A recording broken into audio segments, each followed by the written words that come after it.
നമസ്കാരം, കലാകൗമുദി ഓൺലൈനിലേക്ക് സ്വാഗതം. PV അൻവറിന്റെ കൊമ്പൊടിച്ച് ചുരുട്ടിക്കൂട്ടി VD സതീശൻ.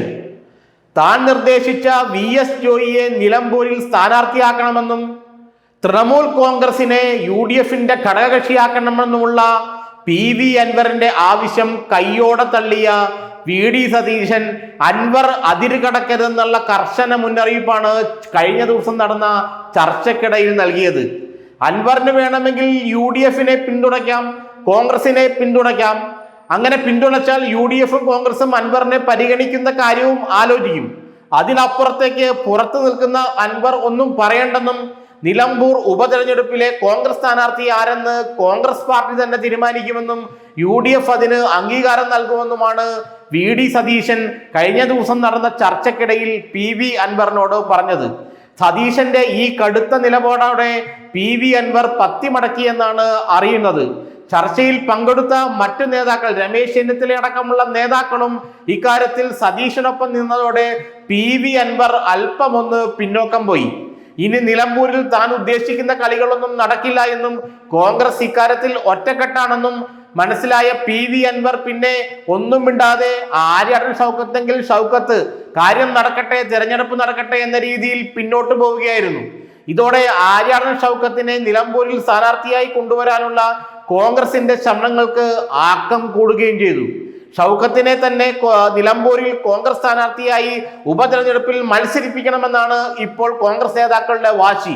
മുസ്ലിം ലീഗ് നേതാക്കൾക്കും വാശിയുണ്ട്. കാരണം അൻവർ പറയുന്നത് കേട്ട് പഞ്ചപുച്ഛമടക്കി VS ജോയിയെ സ്ഥാനാർത്ഥിയാക്കി നിർത്തിക്കൊടുത്താൽ നാളെ അൻവർ പറയുന്ന എന്തും UDFും കോൺഗ്രസും അനുസരിക്കേണ്ടി വരും.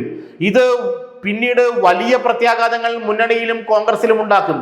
അതുകൊണ്ട് ഇപ്പോഴേ അൻവറിനെ നിലയ്ക്ക് നിർത്തിയാൽ ഇനി വരുന്ന ദിവസങ്ങളിൽ അൻവർ അധികം വളയമില്ലാതെ ചാടില്ലെന്നാണ് കോൺഗ്രസ് നേതൃത്വം മനസ്സിലാക്കിയത്. അതോടെ അൻവറിനെതിരെ കടുത്ത നിലപാടുമായി മുന്നോട്ടു പോകാൻ കോൺഗ്രസ് നേതൃത്വവും UDF നേതൃത്വവും മുസ്ലിം ലീഗും തീരുമാനിക്കുകയും ചെയ്തു. ഇത് മനസ്സിലാക്കിയ അൻവർ പതിയെ താളം മാറ്റി ചവിട്ടുകയായിരുന്നു. ഇനി താൻ ഇക്കാര്യത്തിൽ നിലമ്പൂർ ഉപതെരഞ്ഞെടുപ്പിനെ കുറിച്ച് മാധ്യമങ്ങൾക്ക് മുന്നിൽ ഒന്നും പ്രതികരിക്കാനില്ലെന്നും തിരഞ്ഞെടുപ്പ് വരട്ടെ അപ്പോൾ പറയാമെന്നുമാണ് ഇപ്പോൾ അൻവർ എടുത്തിരിക്കുന്ന നിലപാട്. കാരണം അൻവറിനെ അധികം മുകളിലേക്ക് വിട്ടാൽ തങ്ങളുടെ തലയിൽ കയറി ചവിട്ടുമെന്ന് കോൺഗ്രസ് നേതാക്കളും UDF നേതാക്കളും മനസ്സിലാക്കി. പ്രത്യേകിച്ച് മുസ്ലിം ലീഗ് മനസ്സിലാക്കി. കാരണം നിലമ്പൂരിൽ ഏറ്റവും ശക്തിയുള്ള പാർട്ടി മുസ്ലിം ലീഗാണ്. മുസ്ലിം ലീഗിന് ഇത്രയും ശക്തി ഉണ്ടായിരിക്കെ അൻവർ പറയുന്നത് കേട്ട് ഒരു കാര്യം ചെയ്യേണ്ട അവസ്ഥ അവർക്ക് ഇതുവരെ വന്നിട്ടില്ല.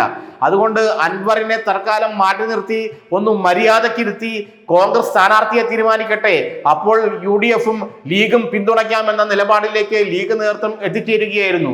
ലീഗും കോൺഗ്രസും കൈകോർത്തതാണ് യഥാർത്ഥത്തിൽ നിലമ്പൂരിൽ PV അൻവറിന് അടിമതറാൻ കാരണം. അത് എല്ലാ രാഷ്ട്രീയ നിരീക്ഷകരും പറയുന്നുണ്ട്. കാരണം ലീഗും കോൺഗ്രസും ഒരുമിച്ച് ആര്യാടൻ ഷൗക്കത്തിന് വേണ്ടി നിലകൊള്ളുന്നത് ശരിക്കും PV അൻവറെ അമ്പരിപ്പിക്കുകയും അങ്കലാപ്പിലാക്കുകയും ചെയ്തു. അതോടുകൂടി അൻവർ പതിയെ പിൻവാങ്ങുകയായിരുന്നു. ഏതായാലും ഇനി PV അൻവറിന് നിലമ്പൂർ ഉപതെരഞ്ഞെടുപ്പിൽ കോൺഗ്രസിനെയും UDFനെയും പിന്തുണയ്ക്കുക എന്ന റോളല്ലാതെ മറ്റൊന്നും ഇല്ല.